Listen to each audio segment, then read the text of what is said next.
It is the Jim and Terry Show coming to you from the Hobbit Hole Studio in Bobcaygeon. I'm just one of the two hosts. I'm Terry. Jim is in absentia at the moment.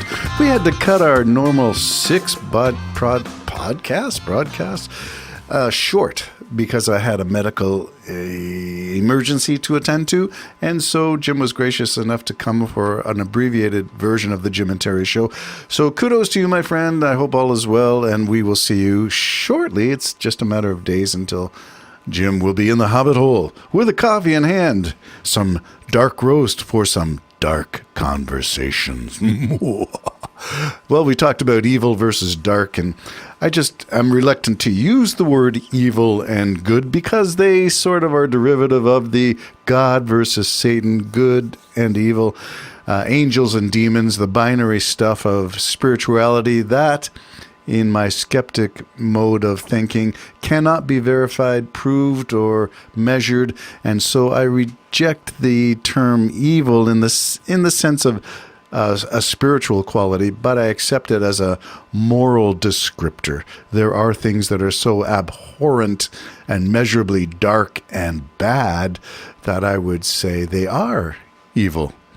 One of those things might be the Trump administration, not as the Cyrus, not as the Orange Jesus, but as the most corrupt administration in American history ever. And by ever, I mean since 1776, $1.776 billion to repay people who claimed they were injured by lawfare. Lawfare, that term that defines going after people for their political beliefs or ideologies. And that is used by the Trump administration to describe January 6 insurrectionists.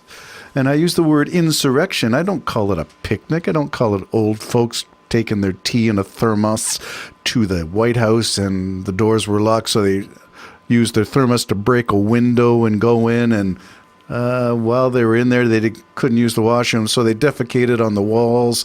Well, there were some officers that got in the way, so they might have poked them with flagpoles and tried to not assassinate them, but maybe rough them up, and total disregard for the law while they were on their way to have a great picnic at the congressional offices. Well, yeah, you have to believe in a whole bunch of hoo-hoo to believe that January 6th was anything but an armed insurrection, that Trump led them. Although Mueller could not prove complicity in it, he did say if Congress wanted to go ahead and investigate, they should. If the DOJ wanted to go ahead, they should. Remember, Robert Mueller was special counsel. He wasn't the Congress. He wasn't appointed by, well, he was appointed by the DOJ of the time.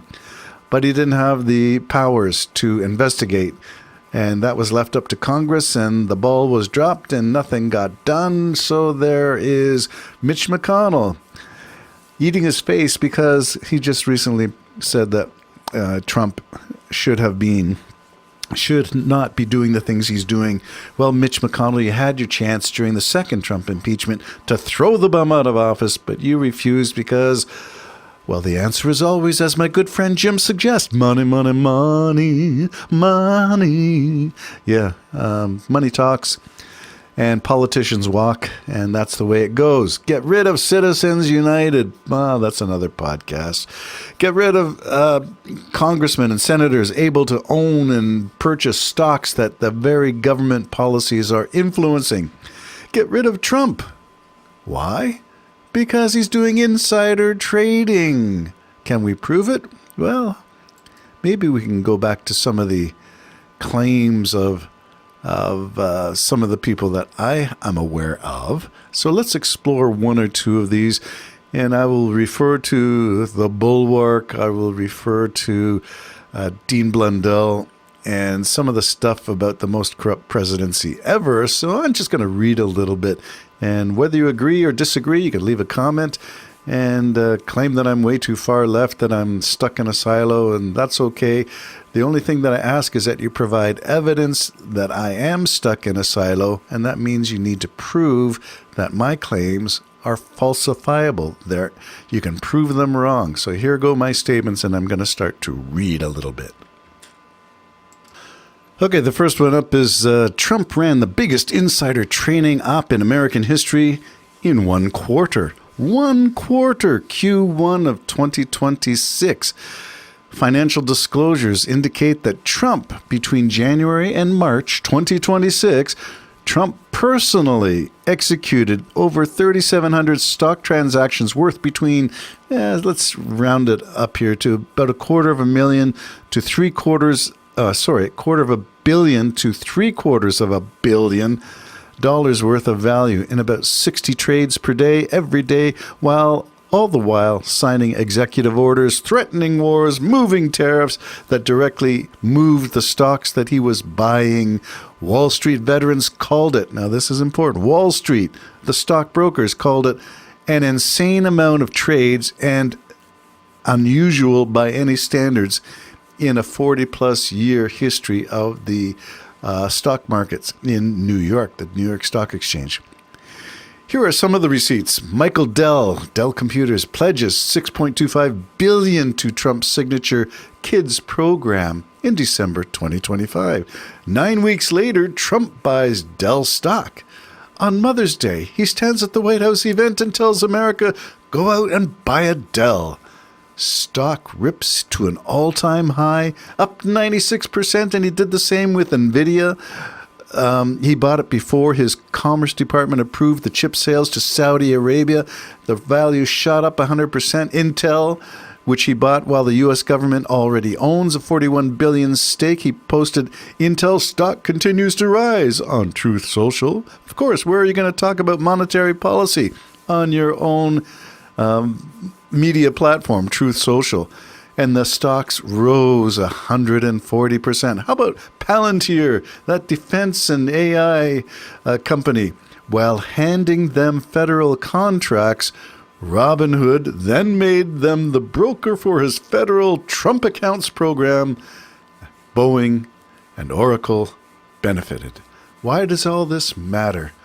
Well, it's true. There is a both sides to this stuff, so I got to be careful here to be fair. And to be fair, we have to say Pelosi traded $5 million. Congress lost its mind for 4 years because Pelosi made $5 million in 4 years. Trump, just to compare, so we're not doing apples and oranges, Trump just disclosed $750 million in Q1 of 2026, while ostensibly running the country that regulates every single stock that he bought. So, is that it, comparing apples to oranges? Pelosi to Trump? They're not even in the same building, let alone the same room. There is no functioning democracy in human history where the head of state runs a private trading desk out of the Oval Office that he occupies, while telling the country to suck it up. We'll have to go through high prices for a little while because we had to stop nukes in Iran. What?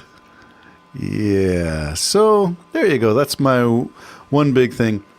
How about other corrupt things that Trump is doing? How about the America board, the joint NORAD board? America pauses a defense board that nobody was using because, well, Trump is still pissed at Carney for upstaging him at Davos. And you can go back and listen to the two speeches. Just Google it. Do a search for Carney at Davos and Trump at Davos. It's night and day, light years ahead. Carney was the sane, noble voice, and Trump was the whining, crying baby at the conference. And you're not thankful, Mark. You should be more thankful. Right. Okay, well, Trump is still mad at that, apparently.